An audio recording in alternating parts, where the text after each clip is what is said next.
was a really powerful part of the game, for instance, but like it was pretty obvious how you needed to use it, right? Like even Dynamax, I mean, I guess there's a big swing whether or not you understood how strong Airstream and Charizard were at the beginning, but like generally it was pretty intuitive, right? Where just the bang or bust of terrestrialization is just huge, right? Where it's so easy just to either like, win off of it, which is mostly what we've seen, or kind of lose off of it too. The last game maybe both, where one of the Golden Goes, excuse me, the terrestrialization worked out much better for one than the other. I agree. Well, we are getting ready to go for our second game. We are still in round 4, of course, making sure that the players have had a bit of lunch, and we keep going and showing you games while that is going on.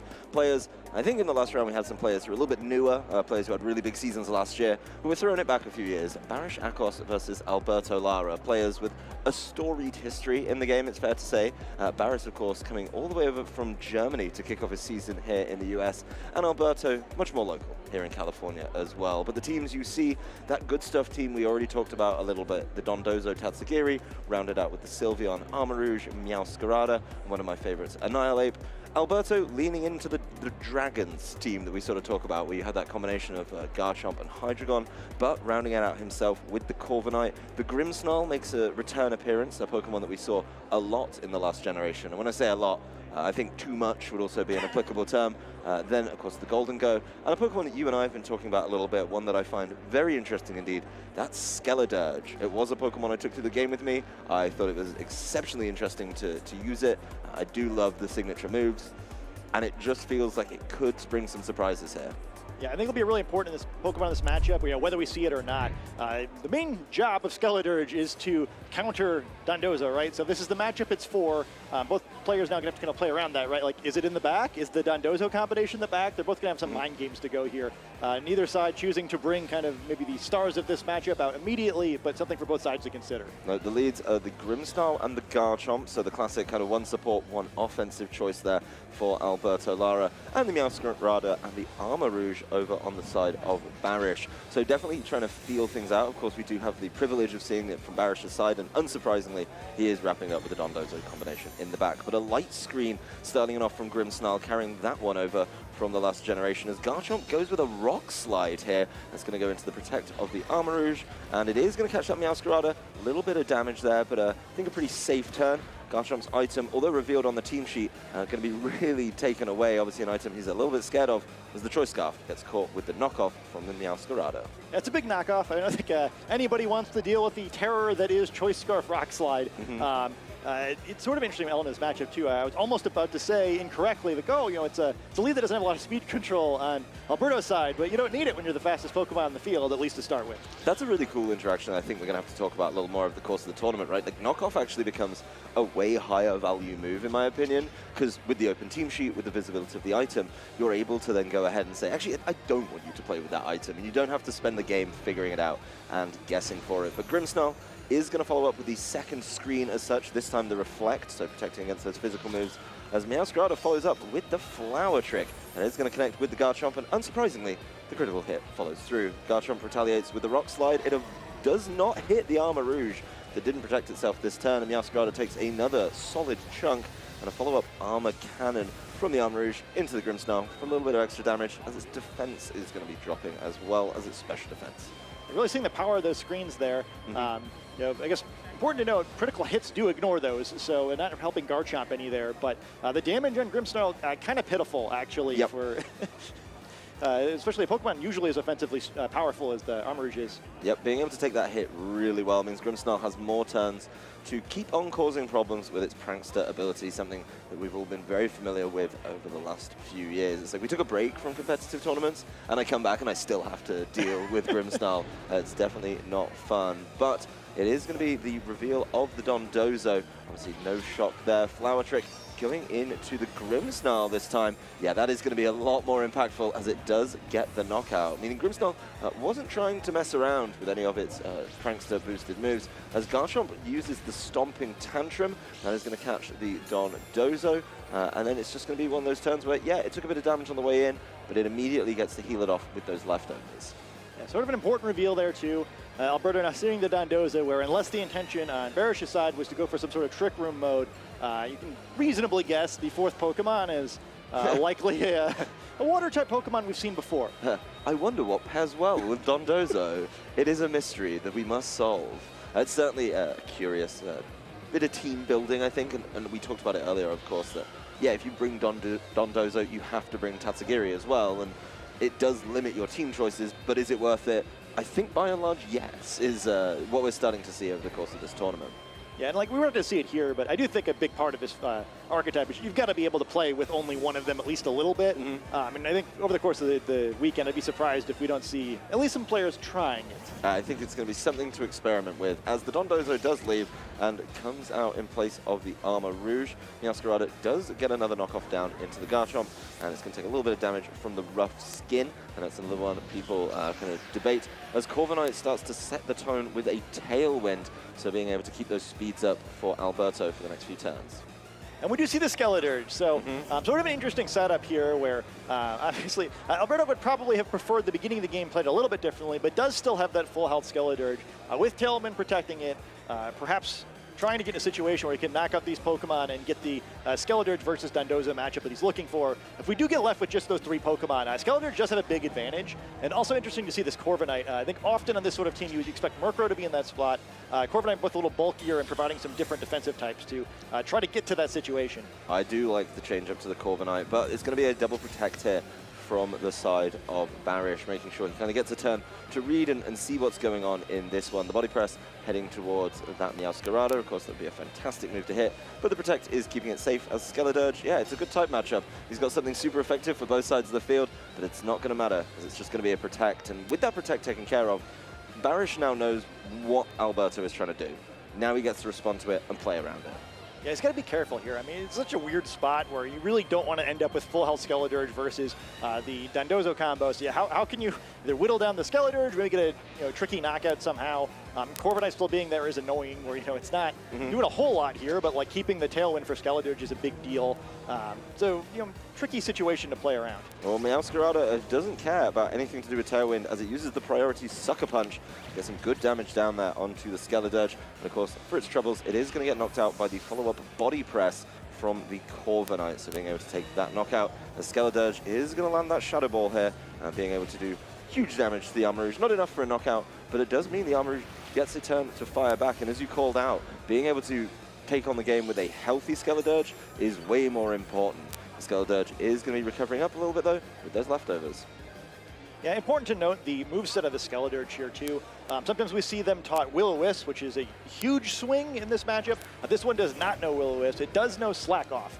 So that damage can potentially be erased. It'll be sort of a tricky situation here where, can he heal safely without allowing too much control to go over to the other side? Armor Rouge, one of the main tricks that it typically has is that Trick Room, which I believe we do see here. So that would be an option as well, to try to get under the Tailwind. Or like, well, you can be quicker all you want, but I'm going to make that irrelevant. Yeah, that's certainly an interesting pivot, but you do have to remember, these pivots are now visible to both trainers. These movesets are not a secret anymore. Armor Rouge leaving the field. I wonder what's going to happen next, Scott. Yeah, I mean, we've seen this once or twice before, but here we go. The Sushi has come out in the field. The Tatsugiri going to, be ready to be ordered up, and we'll see if Dondozo can get through this one. You see, he's facing down the Pokemon that's meant to be its counter on the team, so we'll see if it can pull through. Yeah, this is supposed to be the Dondozo answer, so it is really all over to Alberto to see if he can do it. Corviknight firing off of the Brave Bird. That's not going to be doing too much, a little bit of damage there. And Skeledirge, is desperate to get that extra little slack off in. So being able to restore its health, get it back to nearly full. But, the big question here is, where did it target? That's Wave Crash into Corviknight. Yeah, perhaps trying to whittle that Corviknight down, it still is an advantage for, Baris' side to get that duel if he can. Because, the game doesn't end instantly when the Dondozo's knocked out, right? And I think some of the trouble of Skeledirge is, even though it doesn't get knocked out by Dondozo, it's easy to kind of just have it sit on the field forever while, all of its friends get knocked out and then wind up in a situation in the end of the game where Tatsugiri just knocks it out anyway. Yep. So, it's still a lot of threat there, especially because, it's not like Baris is down to 2 Pokemon, right? He still has another one to help out if he does end up with the isolated Skeledirge at the end of the game. Yeah, he's definitely got some options here, as this is the last pair, of course, for Alberto. Bear that in mind, he did lose that Grimmsnarl and that Garchomp early on, so does have to make this pair really work, and I do think it's got a lot of wiggle room, plenty of moves. We haven't seen any terrors yet. That's something to note as well this game. Trainers holding on to them for a little bit later. But Dondozo finally going for the order up into that Corviknight. Not very much damage, but of course the speed boost is going to start to help out. Corviknight setting up another one of its tailwinds, so the speed boost will become more important as it wants to remain the fastest thing on the field. And Skeledirge takes the opportunity to work in a Torch Song. Not very effective, but one of my favorite moves. Not only the animation, you get a special attack boost out of it. Yeah, I mean, if you stay on the field a while, Skeledirge can get really carried away. Important to keep in mind here, so both Dondozo and Skeledirge have the Unaware ability. So they're going to ignore each other's stat boost. They're not going to be very effective at knocking each other out. The speed does still matter, though. Pokemon move in the same order they move regardless if Unaware doesn't care about that. So that is the one situation where order up does still matter in that matchup. Dondozo trying to be able to move first, making it a little bit easier to potentially pick up a cheeky knockout. Yeah, that's certainly something to be mulling over for the next couple of turns. Like I say, double Unaware is something we haven't seen really before, but it is going to be a big factor, and trainers do have to think quite wisely about it when they are trying to play through it. So see exactly how Baris wants to play this one. And we are going to see our first Terra of the game. See who's decided to go for it, and it's going to be the Corviknight, which does have a Terra type of water. Obviously, Baris knows about this, but let's see how much it can do, and will this water help it out? I mean, yes, based on what it was getting attacked by earlier, the Wave Crash, it's certainly going to help things, especially with those screens starting to run out as well. Maybe it's just letting the Dondozo do a lot of damage to itself. Speaking of healing, this is definitely a focus of Alberto's team as he adds a Roost, and the Shadow Ball going out after, of course, that earlier attack. Oh, not enough. Yeah, like just missing the knockout, though, I don't know which player is actually advantaged by that. I would say that's actually much better for Alberto, who potentially can pick up a knockout here and then swing again later in the turn. And even if not, with all this healing on his side, it's a pretty nice little spot there. Somewhat surprising to see the Corviknight choosing to terrestrialize there. Skeledirge supposed to be the star of this matchup and kind of just hanging out, providing some supplementary damage. But Corviknight now looking very good, where he's got a tight matchup against every remaining Pokemon, and Barish's side that I think is going to be pretty happy about. Yeah, it's definitely in a position where it's feeling good. Feeling like it's going to be able to maybe just like win the game on its own accord. That's actually something I haven't seen a Corviknight do in quite some time. Dondozo knows its time is certainly going to be a little bit limited with that Tailwind in play as well. And the Corviknight takes the opportunity to roost up to full health. So being able to, of course, make sure it is nice and safe to potentially, as you say, sweep through the rest of the game. Dondozo Protect does block the Shadow Ball, means gets a little bit more leftovers recovery, but I really doubt it's going to be able to stop it once the Skeledirge does land that attack. Yeah, I think the little chance of that occurring, kind of an interesting situation too. I mean, that's a lot of healing on Alberto's side of the field, where both of those Pokemon have almost taken a full health bar's worth of damage. Now looking at a full green health bar, which is tough. See how Barish conveniently showing his team off there. A lot of damage taken on that side of the field, right? It's not just the Dondozo who's almost about to be knocked out, but that Armarouge in the back not looking very healthy either, and going to struggle with the tight matchup here. Yep, well, there's the Wave Crash into the Skeledirge. It is super effective. It does do a lot of damage, but the recoil will catch the Dondozo of its own accord. So that is going to leave an interesting situation as the Corviknight just decides to try and Tailwind again, even though there's another turn there. But there's the Shadow Ball going into the Tatsugiri, taking it down to exactly half. And of course, activating its berry, the Citrus Berry, going to bring it back up. But it's now going to be getting a proper partner, a slightly different partner to what we're used to it being paired with. Yeah, I mean, we haven't seen Tatsugiri actually have to fight on its own yet. It's been battling from the safety of Dondozo in every game that we've seen on stream so far. I do think that Tatsugiri in general is an underrated Pokemon, where it fights pretty well, has very strong special attack, but this is a tough type matchup where even though the matchup with Skeledirge is pretty positive and it is naturally quicker than Skeledirge is, it's going to be difficult for these Pokemon to do enough damage to the Corviknight. It is a physically defensive Pokemon, where fighting special attackers here, so that's great news for Barish, but definitely a disadvantage here with not really getting the value out of the Dondozo that he was probably hoping for. Yeah, the Dondozo didn't do enough in my book, and of course that Skeledirge is going to protect itself, is aware of the Tatsugiri, being able to sneak in and grab that knockout. Tatsugiri throws down the Taunt, so that's going to make sure that some of those healing and setup options for the Corviknight, such as the Tailwind and the Roost, are taken away. Then there's going to be the Skeledirge keeping itself safe for one more turn, and Corviknight going for the Brave Bird. The Brave Bird will get the knockout here on the Armarouge, and technically has to be a little bit careful, right? Like, doesn't want to just keep Brave Birding, because it's not going to be able to roost that off if it needs to. But that said, it's 2v1. Think Tatsugiri can do it without Dondozo? I think it's going to be tough. I mean, I do like the move on Baris' side there, where like, 'cause there's still a world where he turns it around, right? Like, if Corviknight's going for Tailwind or something there, wastes the turn, gives an opportunity for Tatsugiri to knock out Skeledurge, and hey, you know, maybe who knows what can happen. But he's going to need a critical hit here. He's going to need multiple critical hits there, and did not get the one. No, he did not get the one he needed, as that Draco Meteor does not come close to the knockout on the Corviknight. There's going to be a follow-up Shadow Ball as well from the Skeledurge, and there it is. Tatsugiri was not able to fight on its own without the commander of Dondozo. So game 1 in the books, Alberto Lara taking the lead over Baris Akcos. Yeah, I mean, really, really well played by Alberto. We didn't get a chance to talk too much about the matchup, but like, you'd think normally, you know, Skeledurge is almost like the only answer that some players who bring Skeledurge do have on their teams. They're kind of just like, all right, you know, like I have Skeledurge, this is good enough. I'm going to focus my other 5 Pokemon kind of on doing other stuff. I think this is a really smart team because Corviknight is also just so good in that matchup. And you know, I think if you're coming this tournament feeling like, all right, I think Dondozo is an important archetype to be able to beat. He did a lot to make this matchup as sound as he could, both in terms of having that Corviknight who's strong against Dondozo, but also I think again, you know, we often see Murkrow instead in that slot. I think a crucial difference in this particular matchup is that Corviknight also resists most of the other moves that come from common partners of Dondozo. So not only does it help against Dondozo once the two get matched up, but it also helps get into that situation to begin with, right? Where, you know, much better against Sylveon than Murkrow is. You're pretty much as far from the opposite sides of the spectrum as you can get there, especially since the Sylveon and pretty much all of these teams tend to be Terra Fire, which, you know, does not do well against the Terra Water Corviknight. Yeah, it's certainly a good showing, in my opinion, of how a team can really take advantage of the Terra. And yes, Murkrow would have been interesting, would be kind of what I think more trainers would be expecting, right? It goes with the Golden Go, it pairs off with so many things in the metagame. But, you know, the Corviknight impressed me. I think it really showed the value of Terra, being able to turn to water at the convenient moment when, hey, you can't really hit anything that's a water type now, feels very, very strong indeed. So yeah, these trainers mulling over their options here. There's definitely choices that Baris could be looking at. You know, he did leave behind that Sylveon, did leave behind that Annihilate. Maybe they're things to dive into and start asking some questions about. Yeah, I think the Annihilate could be a key Pokemon here. He just had a very difficult time picking up knockouts. I think one of the great things about Annihilate is, you know, Final Gambit pretty much just knocks out most things.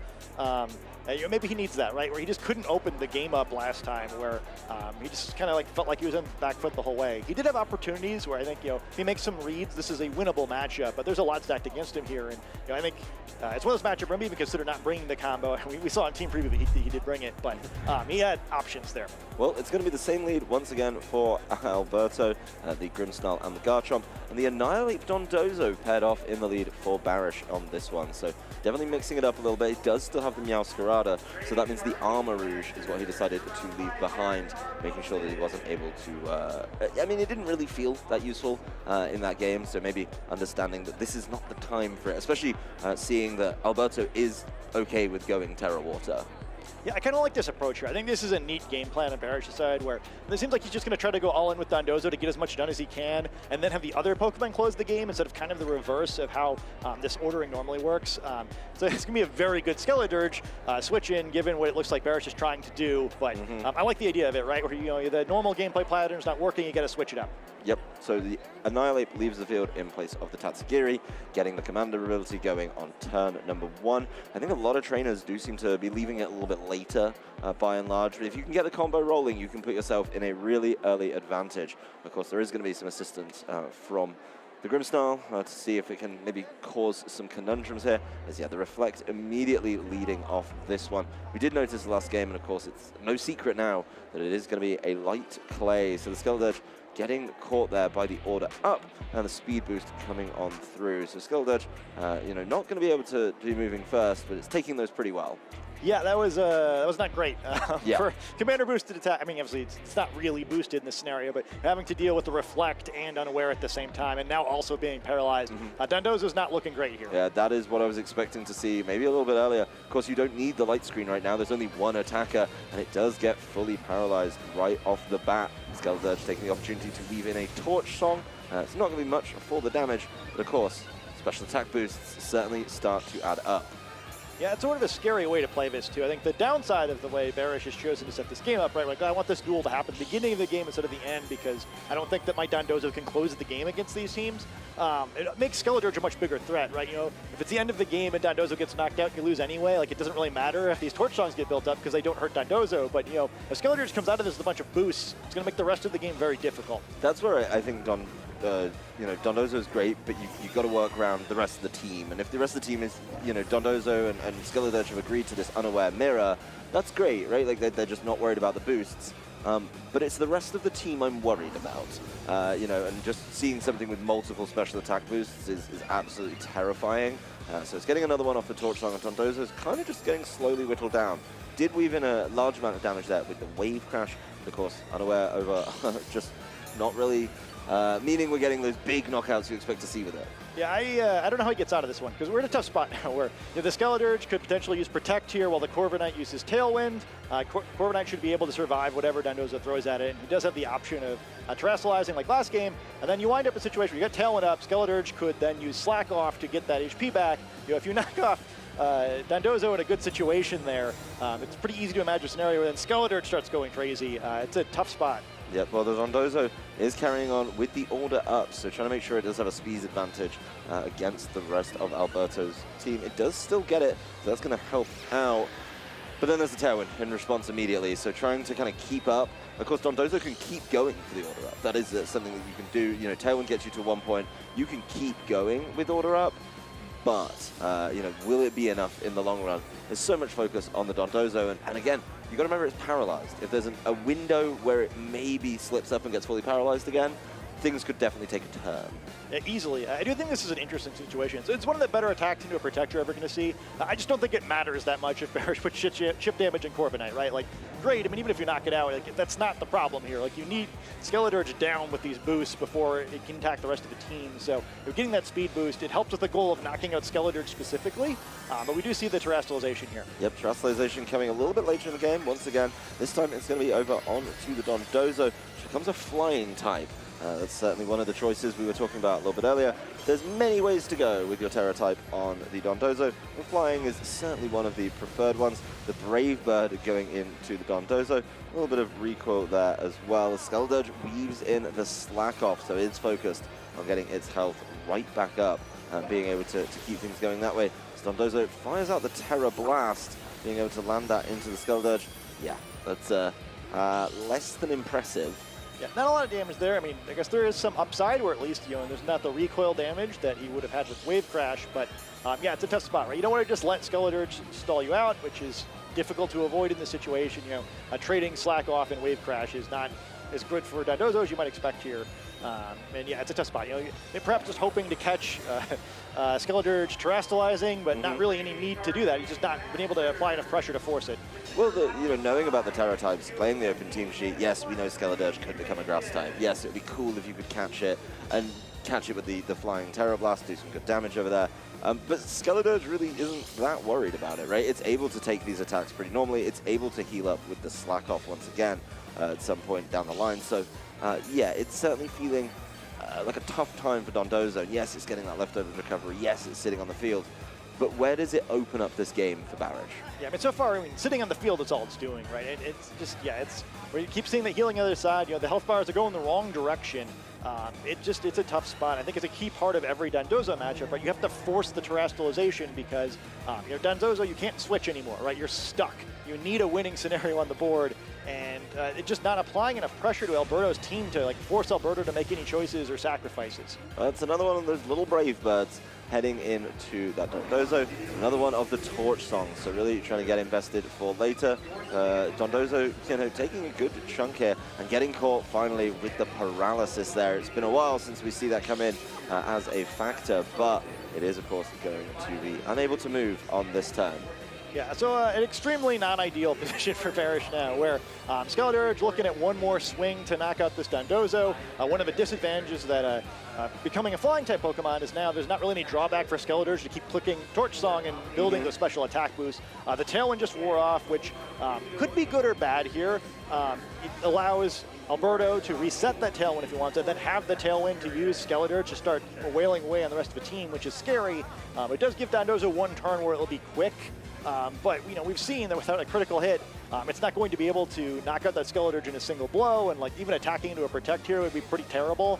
It's a tough spot, but he does get the wave crash off. Yeah, so Dondozo going first, using those order up boosts, lands the wave crash, and is going to get damaged by the recoil. It's not going to be enough to knock it out. Skeletor looking pretty low. I think what the kind of pace of this game is going to be set by the choice for Skeletor. Weaves in, one more Torch Song into the flying type Dondozo. Easy knockout there. It gets a final special attack boost. Now the unaware of Dondozo is gone, and those are going to be very relevant.